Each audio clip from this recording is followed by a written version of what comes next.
ಕಲಬುರಗಿ ಜಿಲ್ಲೆಯ ಕಮಲಾಪುರ ತಾಲೂಕಿನ ಕೆಂಪು ಬಾಳೆ ಬೆಳೆಯುವಂತ ಪ್ರಗತಿಪರ ರೈತರಾಗಿರುವ ನಾಗೇಂದ್ರ ಅವರು ನಮ್ಮ ಜೊತೆಗಿದ್ದಾರೆ.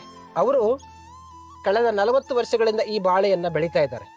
ಹಾಗೆ ಈ ಬಾಳೆಯ ಬಗ್ಗೆ ಅತ್ಯುತ್ತಮವಾದ ಜ್ಞಾನವನ್ನ ಹೊಂದಿದ್ದಾರೆ ಹಾಗೂ ಅತ್ಯುತ್ತಮವಾಗಿ ಬೆಳೀತಾ ಇದ್ದಾರೆ. ಅವರು ಪ್ರಗತಿಪರ ರೈತರು ಅಂತ ನಾವು ಅವ್ರಿಗೆ ಹೇಳ್ಬೋದು.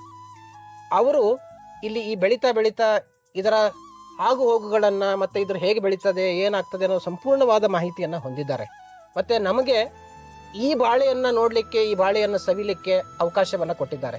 ಹೀಗಾಗಿ ಇಂತಹ ಪ್ರಗತಿಪರ ರೈತರು ಇನ್ನೂ ಅನೇಕ ಜನ ಇದನ್ನ ಮಾಡಬೇಕು, ಹಾಗೆ ಜನರಿಗೆ ಇದನ್ನ ಅತಿ ಹೆಚ್ಚು ತಲುಪಿಸ್ಬೇಕು ಅನ್ನೋದು ಈ ವಿಡಿಯೋ ಮೂಲಕ ನಿಮಗೆ ತಿಳಿಸ್ತೇನೆ.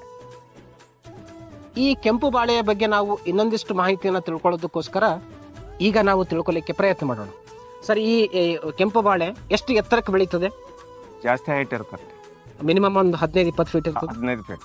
ಈಗ ಒಂದು ಬಾಳೆಹಣ್ಣಿನ ಗಿಡ ಅಂತ ತಗೊಂಡಾಗ ಎಷ್ಟು ಡಜನ್ ಬಾಳೆಹಣ್ಣುಗಳು ಸಿಗ್ತದೆ? ಅದು 8 ಡಜನ್. 8 dozen, 8-9 dozen. ಒಂದು ವರ್ಷಕ್ಕೆ ಎಷ್ಟು ಸಲ ಈ ಬಾಳೆಹಣ್ಣನ್ನು ತೆಗಿತೀರಿ? ಇದು ಒಂದು ವರ್ಷಕ್ಕೆ ತೆಗಿ.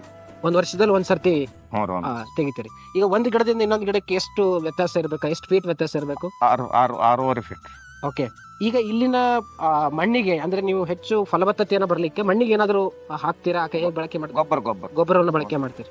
ಹಾಗೆ ಇದು ಬಾಳೆಹಣ್ಣು ಅಲ್ಲದೇನೆ ಮತ್ತೆ ಇದ್ರದ್ದು ಬೇರೆ ಏನಾದರೂ ಬಳಕೆ ಮಾಡ್ತೀರಾ? ಬೇರೆ ಎಲೆ ಅಥವಾ ಬೇರೆ ಏನಾದರೂ ಬಳಕೆ ಮಾಡ್ತೀರಾ? ಎಲ್ಲಾದರೂ ಕಳಿಸ್ತೀರಾ? ಏನ್ರಿ ಸರ್, ಬಾಳೆಹಣ್ಣು ಅಷ್ಟೇ ಮಾತ್ರ ತಗೊಳ್ತೀರಿ. ಓಕೆ. ಸೊ ಇದು ಆಗಿತ್ತು ಪ್ರಗತಿಪರ ರೈತರಾಗಿರುವಂತಹ ನಾಗೇಂದ್ರ ಅವರು ಬಾಳೆಯ ಬಗ್ಗೆ ಕೊಟ್ಟಿರುವಂತಹ ಮಾಹಿತಿ.